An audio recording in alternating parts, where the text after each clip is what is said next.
During spring semester, many students at the University of Minnesota have an extra responsibility besides classes and homework. They must find a place to live for the coming school year. For many, this process can be a nightmare. Students try to find affordable, quality housing while often having to deal with the problem of poor landlords. Dinkytown houses, appearing to be a student's dream, can quickly be overshadowed by an inadequate property owner. John Holton, a junior at Minnesota who lived in Dinkytown, acknowledges from personal experience that students with bad landlords can run into many issues, even starting at day one. Move-in day, we were given a sheet, and we were supposed to walk through the house and write everything we saw was wrong. And there were some pretty big problems, like holes in the walls, chimney was falling down, big structural problems like that we gave in to them, and they had never fixed it throughout the whole year we were there. I lived with a big hole in my wall the whole year. I just covered it up with a pitcher. Junior Tom Mitch recounts issues he had with his landlord last year in a house on the edge of Dinkytown, also beginning on move-in day. I was the first person at our house. My mom and I got there, and there was just piles of garbage sitting in the entryway that hadn't been moved at all. And the entire main floor's kitchen and bathroom were flooded.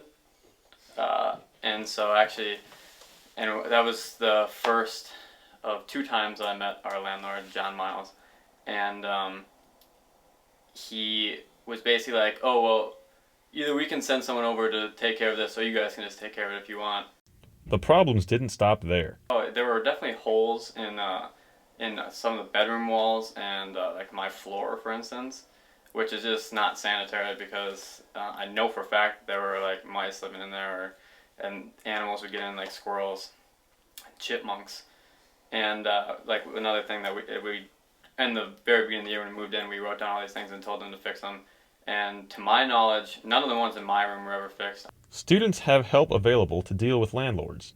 Bill Dane, a staff attorney at the legal service on campus, offers services to renters and potential renters to protect them from issues with leases and landlord problems.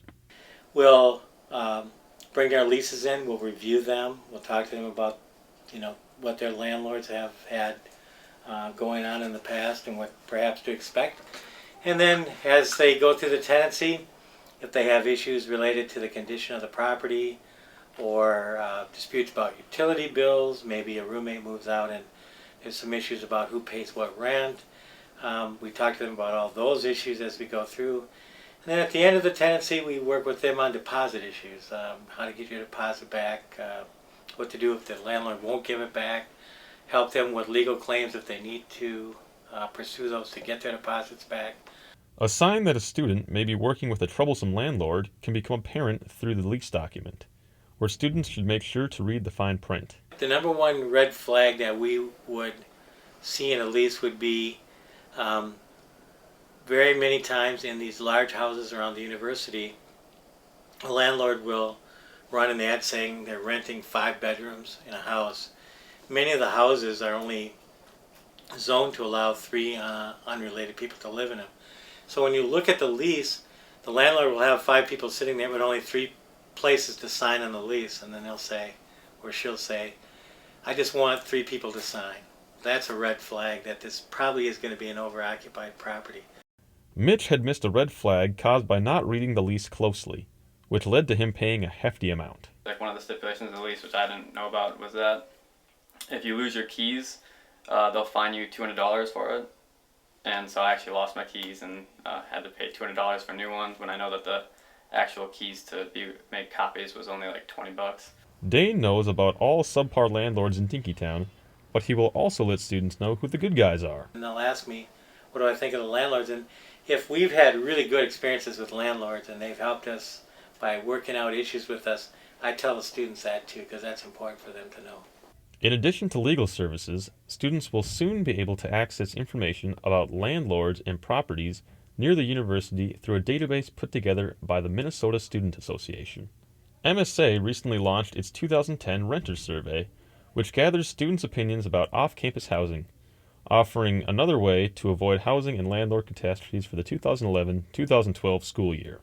After his experience with his Dinkytown house, Holton won't make the same mistakes again and offers advice to other students. Look through leases, look for houses that are not run down, and take your time, get it done early, don't rush into things. For Dan Yellowbreck, I'm Ben Corey, 3121 Action News.